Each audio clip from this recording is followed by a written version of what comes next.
ಶ್ರೀಮಂತ ಮನೆತನದಲ್ಲಿ ಹುಟ್ಟಿ ಬೆಳೆದು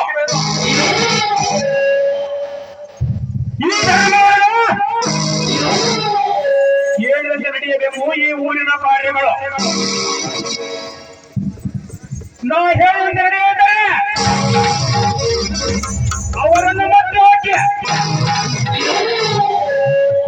ಹುಟ್ಟೊಡಗಿಸುವ ಈ ಹಣ್ಣು ಮಾರಿ ಮಾಟನಗೌಡ ಈ ಧರ್ಮಗಳ ಹೆಚ್ಚೆಂದರೆ ಅವರ ಚಟ್ಟ ಕಟ್ಟುವರೆಗೂ ಬಿಡುವಲ್ಲ.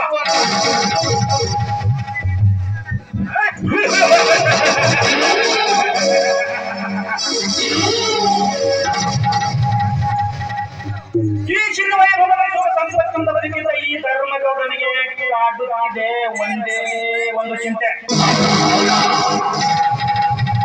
5 ಕೆಲವು ವರ್ಷಗಳ ಹಿಂದೆ ಇಡೀ ಒಂದು ಕುಟುಂಬ ನಾಶ ಮಾಡಿ ಆ ಕುಟುಂಬದ ಒಂದು ಕಂದನನ್ನು ಶಿಶು ಮಹಾಪಾಪವೆಂದು ನೀವು ಕರುಣೆಯಿಂದ ಸಹಾಯಿಸದೆ ಬಿಟ್ಟಿದ್ದೇನೆ. ಆ ಕಂದ ಬದುಕೊಂಡರೆ ಇಂದಿನ ನಾಳೆ ನನ್ನ ಮನೆತನಕ್ಕೆ ಆಗುವ ಅಪಾಯ ಕಟ್ಟಿಟ್ಟ ಬಗ್ಗೆ. ಆದರೆ ಆ ಅಪಾಯ ತಪ್ಪಿಸಿಕೊಳ್ಳಲು ಈ ಧರ್ಮಗಳು ತಾಳಕ್ಕೆ ತಕ್ಕಂತೆ ಹೆಜ್ಜೆ ಮುನ್ನುಗ್ಗುವ ಛಲಗಾರ ಈ ಧರ್ಮಗಳ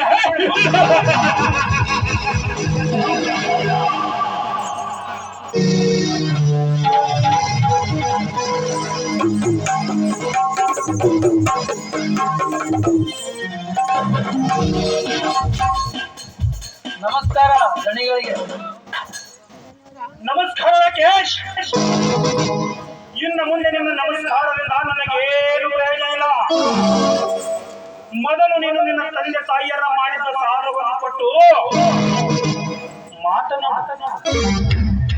ಗೌಡರೇ, ಅದೇ ವಿಚಾರವಾಗಿ ಈಗ ನಾನು ನಿಮ್ಮ ಹತ್ತಿರ ಬಂದಿದ್ದೇನೆ.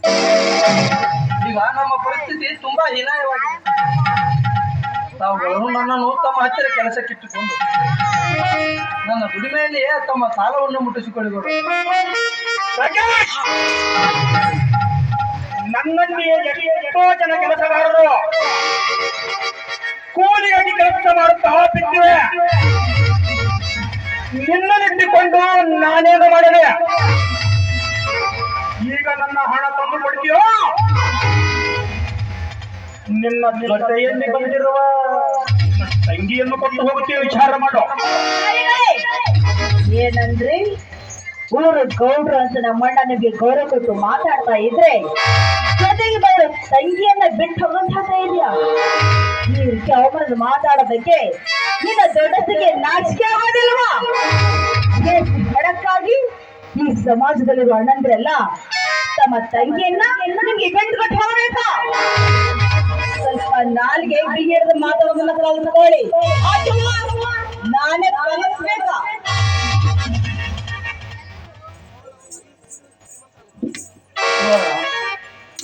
ಇವರು ಈ ಊರಿನ ಗೌಡರಮ್ಮ, ಹಾಗೆಲ್ಲ ಮಾತನಾಡಬಾರದಮ್ಮ. ಹಾಗೆಲ್ಲ ಮಾತನಾಡ ಇವರು ಮಾತಾಡೋ ಸಂಸ್ಕೃತಿ ಇದೇನಾ? ಏ! ಕಾಮನ ಕಣ್ಣಿಗೆ ಕಾಣುವ ಭಿಕಾರಿಯೇ.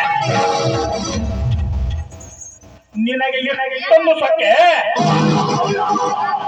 ದಿನಾಲಿ ಹೊತ್ತಿಯೂ ಕೂಡ ಊಟಕ್ಕೆ ಗತಿ ಇಲ್ಲದರೆ ನೀನು ಆಡುವ ಮಾತುಗಳಲ್ಲಿ ದುರಂಕಾರದ ಮಾತುಗಳೇ. ಈ ಅವಮಾನ ನಾನು ಸಹಿಸಲಾರೆ. ನೀನು ಮಾಡಿದ್ದು ಅವಮಾನ ಅಲ್ವಾ? ನಿನಗಿಂತ ಹೆಚ್ಚಿನ ಗೌರವದಿಂದ ಬದುಕುವ ಈ ಭಾರತ ಭೂಮಿಯ ನಾರ್ಯರ ಸಂಸ್ಕೃತಿ. ಸುವರ್ಣ, ಸುಮ್ಮನೆ ಯಾಕೆ ವಾದವನ್ನು? ಗೌಡರೇ, ವಾದ ಮಾಡುವುದು ಸರಿಯಲ್ಲ. ನಿಮ್ಮ ಹಣ ನಿಮಗೆ ಕೊಡುವ ಚಿಂತೆ ನಮಗಿದೆ. ನಿಮ್ಮ ಮಾತಿನಲ್ಲಿ ಕೂಡ ಸ್ವಲ್ಪ ವಿನಯತೆ ಇರಲಿ. ನಿಮ್ಮಂತ ದೊಡ್ಡವರಿಗೇನೆ ಹೇಳಬೇಕಾಗಿಲ್ಲ, ನಮ್ಮಂತ ಚಿಕ್ಕವರು. ರಾಕೇಶ್, ನಿನ್ನಲ್ಲಿರುವ ವಿನಯದ ಮಾತುಗಳು ನನ್ನ ಮನ ಮುಟ್ಟುಕೊಂಡಿತ್ತು.